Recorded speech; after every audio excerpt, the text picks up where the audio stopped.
The glitz and glamour of the pageant world requires a lot of money, from the $1,000 dresses to the $100 shoes. But Yesenia Vidales Islas surprisingly bucked that trend on her way to becoming Miss Arizona 2020.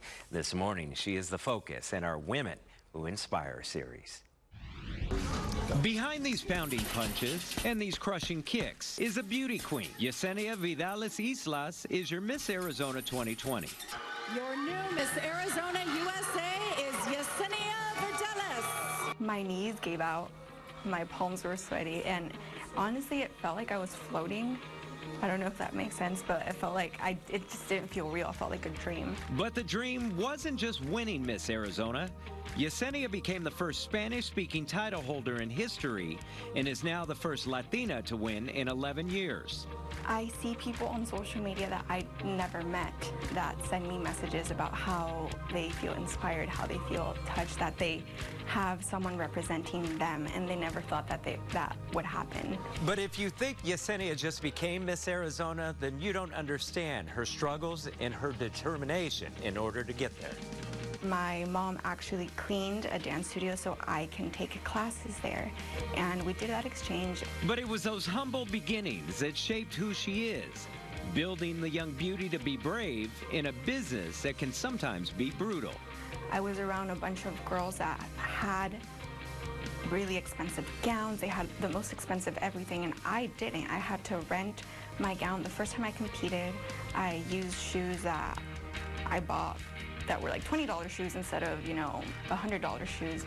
And for a long time, I didn't talk about it because I just didn't want to feel excluded. It's those experiences that have now become her platform. And I know that there's so many people out there going through the same thing that I went through. And I want to show people that even if you don't come from money, or you don't have the means to go after what you want, you can still accomplish it. There's always a way. And that message is what separated her from the rest of the contestants. And so after the pageant, the judges told me that Yesenia, of course, had an it factor. They were drawn to her on stage. They loved watching her, but when they saw her in the interview room and they got to know her, and she really showed them who she is. She showed her heart. She wasn't afraid to share things. For now, she's back at Hard Knocks Gym with her trainer, fighting toward her next competition, Miss USA. And of course, you have to go to the gym. You have to practice your speaking skills, and you have to be a kind person, and all of that.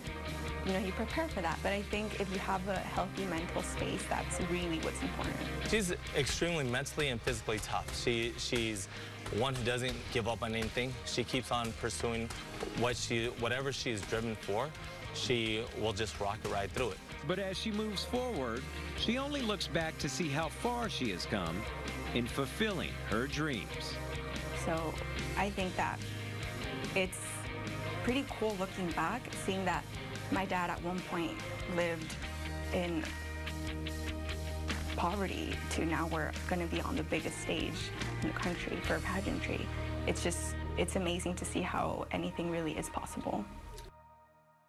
Yesenia is now preparing for Miss USA, which will take place sometime this spring, and if all goes well, then she'll move on and represent the United States in Miss Universe.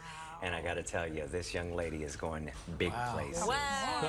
When you work that hard and you're buying used stuff, and you appreciate it so much more. It's incredible. Yeah, and I don't know if you caught the story. So at some point when she was beginning her career, she wanted dance lessons. The family couldn't afford them. So her mom offered to clean the studio in exchange for dance lessons.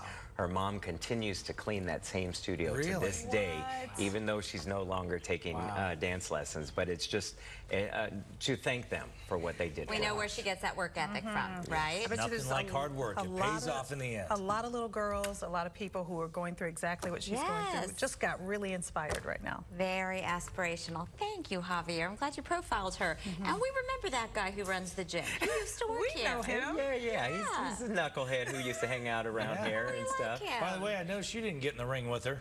You're right. Glad you picked up on that. If there's anything you take from this, He's got to save the moneymaker. Yes. totally. That's right. Too risky. Just hit me on the shoulder. Great story, Javi. Hi, Tina. Hey,